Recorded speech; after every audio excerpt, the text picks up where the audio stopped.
session of our Sample Quality Insights Tech Showcase today. Before I hand it on over to Terrence, I just have a few things I want to go over. First, we have that chat box. Make sure to let us know where you're tuning in from and drop your LinkedIn so we can all connect. And next, we have the Q&A box. Make sure to drop any questions that you have for Terrence in that chat box, and we will be sure to get to them at the end. And so now I will hand it on over to you. Great. Thanks, Bridget. Yeah, as mentioned, I'm Terrence McCarron. I am the CEO and founder of Opinion Route.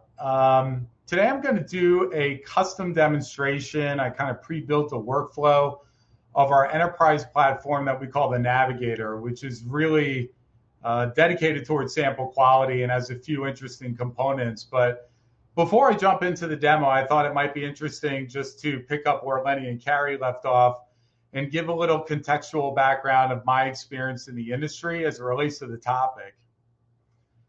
So I've been in survey research since 1999. I like to say that my career started just before the apocalypse. And the apocalypse I'm referring to is the Y2K apocalypse that wasn't. But in 99, this is literally the cover of a Time magazine article or issue at the time that really focused on what a large segment of the population was really worried about.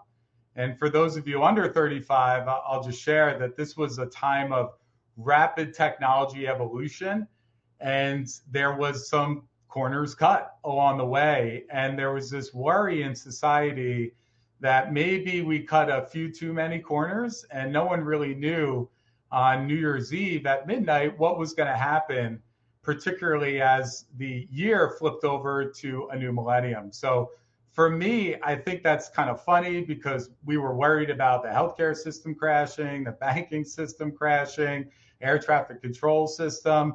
And of course, it ended up being something that had largely been mitigated in the time leading up to that. I think that whole experience is a really interesting analog for where we are right now, given the recent years' pace of change in the online sample business. So when I think about it from my career standpoint, I really view my nearly quarter century as dividing up into two different phases. And the first part I love talking about, walking down sort of memory lane here. You know, I got started at a time in the industry that was very heavily reliant on telephone as a methodology for survey research. So I learned the foundations of random digit dial sample and best practice in interviewers and the telephone data collection system overall. And during that first 4 or 5 years, I saw things starting to shift to online. So I made a leap into the online panel space. And a couple of years after that transition, I really spent in the offices of survey researchers who were very carefully evaluating the impact of this new approach and, in a lot of ways, this new technology on the data from both a quality and reliability standpoint. And that kind of formational experience was really carried over when online panel then started diversifying into what we used to call river sample at the time. And the direct invite approach to inviting a respondent into a survey was then augmented or even replaced by the use of a router. In each one of these experiences, researchers were very careful working with their vendors to assess the impact. You know, that first transition, sometimes clients ran side-by-sides on tracking studies for a full year before they actually flipped over entirely to online. So my big learning from that phase of my career was how deeply researchers relied on their vendors for data quality and how important that collaboration was. Now, the second phase of my career is really defined by the widespread acceleration and adoption of DIY programmatic sample. And my big takeaway here is this latest phase of technology evolution did not follow the same script. And Lenny and Carrie just mentioned on it if you were at the last session. But really, in a big way, the adoption was fueled by a couple things. One were mergers and acquisitions. But really, if we're being honest, the dramatic drop in CPIs were a big driver in this. It freed up budget to do more research. And at the same token, it also increased profitability for market researchers who really suffered in the transition from phone to online. So that was made a lot of sense from a business standpoint. And then as we fast forwarded as the years progressed, there was actually a really interesting revelation that sort of occurred bit by bit. And we started seeing how the programmatic sample companies adapted once the adoption occurred. And the big thing that happened is gradually and over time, they were pushing the buyers, the researchers themselves, to the DIY platforms, which enabled them to cut back on their services teams. So they really pushed in that direction of DIY, which goes against the script of everything I learned in the first phase. So, and given the nature of the automation and the fewer eyeballs that were actually assessing things, the conditions were really ripe for fraud to take off, just like it had in the advertising technology world. So my big takeaway, as it didn't follow the script, is that the survey researchers really, instead of relying on this collaboration, they absorbed all the work associated with driving quality and finishing projects on time. And they are really the heroes of this second phase of my career. So generally when I talk like this, I get asked a lot of questions along the lines of, well, why did this happen? Why did they do this? And I think it's a business driver, but the best analogy, and I used this when I was leading teams on the programmatic sample side, but the analogy of Expedia, I think, is extremely relevant here. And I'll just give you a little personal example to bring it home. But, it's March 10th today. Maybe you have an upcoming spring break trip to somewhere warm and sunny. Maybe, like me, you would have booked your flight on Expedia. So let's say we're the day of your trip. You drive to the airport, you get to your gate, and you find out that your plane is delayed by 3 hours. If you've done any travel, this is a frustration we've all experienced. I tend to stew when I sit at the gate, and I'm sort of thinking about who should I blame for screwing up my day? And not for a second do I ever think about Expedia. Expedia is the place where I just booked the ticket. Where I really cast my ire is toward the airline themselves. The airline is responsible for the operations and getting me safely from point A to point B on time. This mindset is how the DIY programmatic sample business has evolved. They're not really thinking of themselves in the same way as being the owner of all the supply, but instead they want to be the place where all the transactions occur. And if you look into the technology features of these platforms, it really backs that up. So you'll see things like reverse auctions. You'll see an economic focus that's really leaning in on the click as opposed to the good quality complete. They're sort of betting on the notion of researchers have a subjective definition of quality. And from an employee standpoint, we have a quote here that will live in infamy for years in the hallways of Opinion Route, stemming to a project we were doing a few years ago. And things started going sideways on both the delivery and on the quality side. And when we pressed for answers, what we were told is, I don't really know. I click a button and stuff happens. So that speaks to the different kind of talent formation that happens versus when I came into the industry and was trained in a different era. So a little bit about Opinion Route, since now you know a little bit about my experiences. I really started Opinion Route in 2013 to really make the industry have an option if they wanted to return to that collaboration. And the way we started is still a strong part of our business today, which is we are an operations partner for survey researchers. We tend to get inside a little more deeply than a typical vendor. In an ideal state, we're viewed as a strategic partner. And for some, we might just be a sample partner, others programming, hosting, and sample.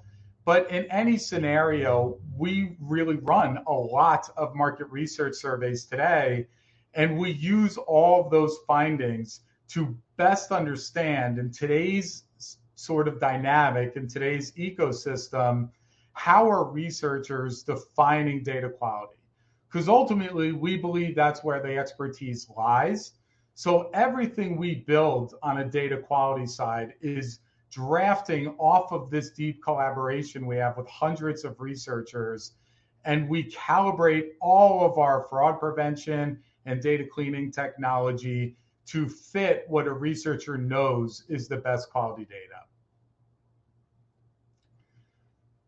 So our tech stack sort of looks like this. We have a macro level enterprise platform called the Navigator, which is more than sample quality, but it's the house for our pre-survey fraud and duplication mitigation technology called Clean ID.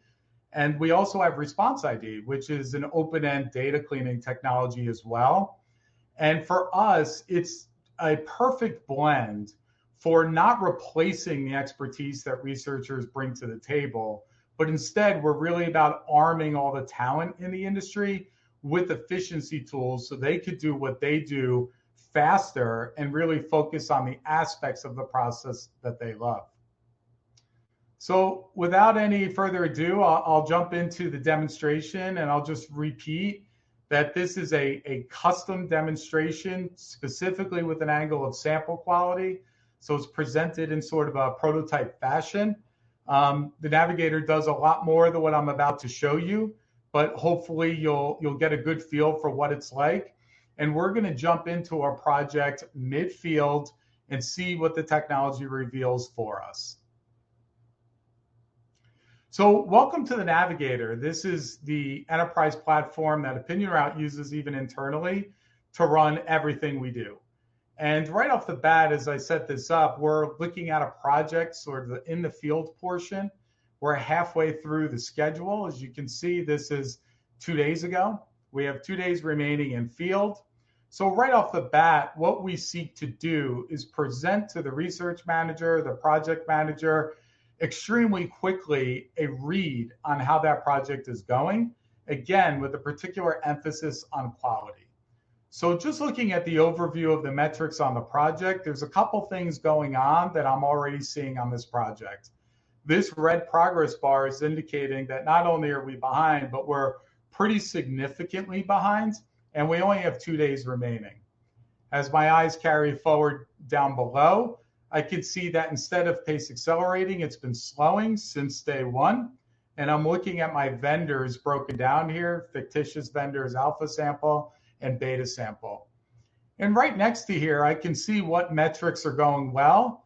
And then my eyes are really drawn to the quality control metric. Now, in this case, quality control is defined as all of the completed surveys that were then removed after a quality review. So this is a metric that's driven by things that are happening in the survey.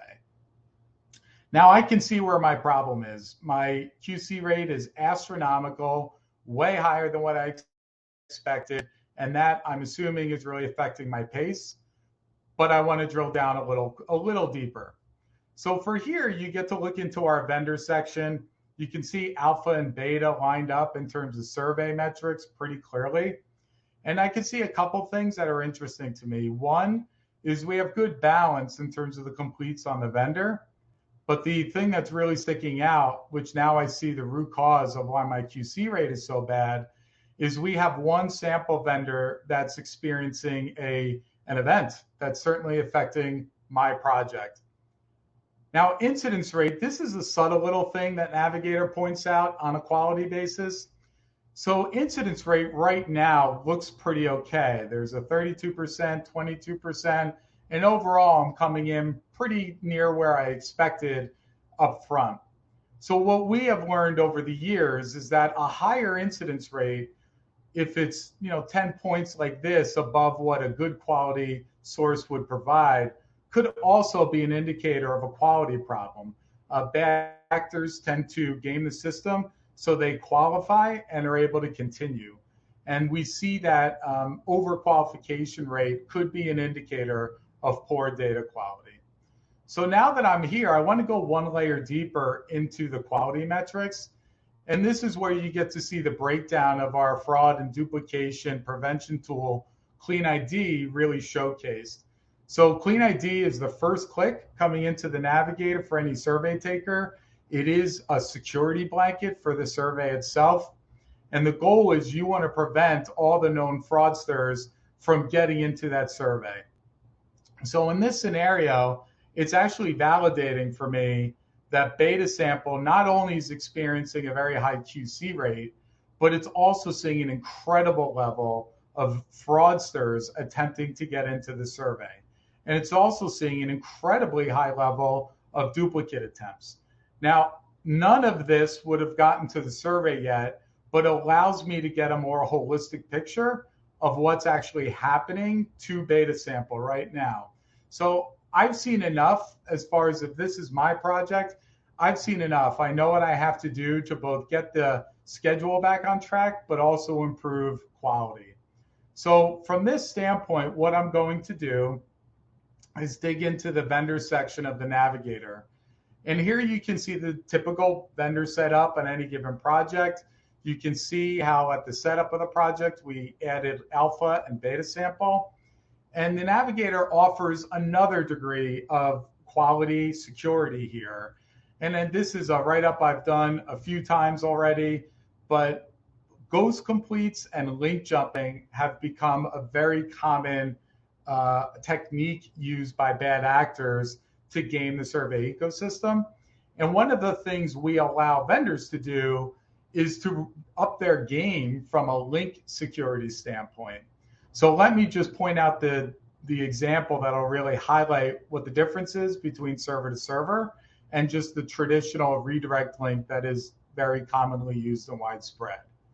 So in alpha sample, you could see the complete redirect is sort of masked really. It doesn't indicate any respondent statuses or IDs. You know, this has hashes. It's masked in a way that someone really couldn't see in their URL bar. Now, but beta sample, on the other hand, it's very clear. So they can actually see how the status is being communicated back to the sampling system. And they're also able to identify what their ID was for that project.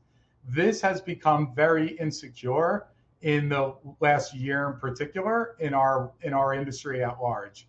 So for us, the Navigator really works with vendors. And if they want to up their game on security, we can provide that for the survey researchers without them having to worry about it at all whatsoever. So at this point, what my goal is to put beta sample in pause, and then I'm going to come over and I'm going to add a new vendor. And as I do that, all I have to do is type in the vendor I want to use, in this case, Gamma Sample, and all of their links and their security levels are already preloaded because that's set up on a system level. So I just add them and I click save. And now what I'm going to do is fast forward 2 days. Here we are, March 10th. My deadline is today. I want to check on how my project's going. And right back, I'm at that main screen, and I can see that this was a deeply red bar 2 days ago, but now I'm right on track. I'm only 17 completes away from wrapping this up. I'm right on time. I could see when I intervened on the 8th, immediately the pace picked back up thanks to Gamma, and we finished on time. My quality control rate dropped from 43% to 18%. So without going any deeper, I can already tell from a high level that Gamma did what I wanted to do. So my strategy, as I thought through the data I was seeing, really worked. And the Nav helped reveal things that I really would not have seen if I was just relying on a reporting tool in some survey engine. So I'm going to drill down one layer deeper just to take a victory lap here. And I can see that Gamma Sample had a very good fraud block rate, very much closer to Alpha Sample than Beta was. The duplication blocks, again, were in line. And the QC removal rates, again, this worked exactly as I wanted it to. So now I feel great about that, but I still got to wrap up this project. So I probably want to do one more data clean. So I'm going to jump into this part of the Navigator, which is where our product Response ID lives. So what Response ID enables you to do is just upload a CSV version of your data file, which I already have that preloaded here. I'm going to continue. It feeds you up the list of questions from your survey. It allows you to click which ones are open ends, because that's what we're going to be evaluating here. And then what happens is a very important next step. So it populates the text of Q2 and then allows the researcher to select what kind of expectation you have on this answer. So just to give you an example, what brands come to mind when you think of ride sharing? The answer to this is very clearly a brand or a company. So in this scenario, I'm going to ask Response ID to evaluate this as a trademark answer expectation. And then once I do that, Response ID does its thing, and then it spits back an analytical summary of the data file. It goes through line by line and it scores every verbatim based on its risk of being poor quality. And again, fraud is one aspect of quality, but it's also evaluating for what could be a real person just not reading the question close enough, or being disengaged, or copying and pasting an answer off of a Google search. It's evaluating things that could be poor quality from a real person as well. And the way we actually suggest researchers use this to save time is right off the bat. If Response ID is giving you something rated high or critical, that's bad. That is poor quality. You should dump it. You should kick it out. And similarly, over time, what our clients typically do is they get very comfortable with that low threshold as being something that they can count on as matching the way they would assess quality, as being low risk for fraud or poor. So in this scenario, these generally could be skipped over on the manual review.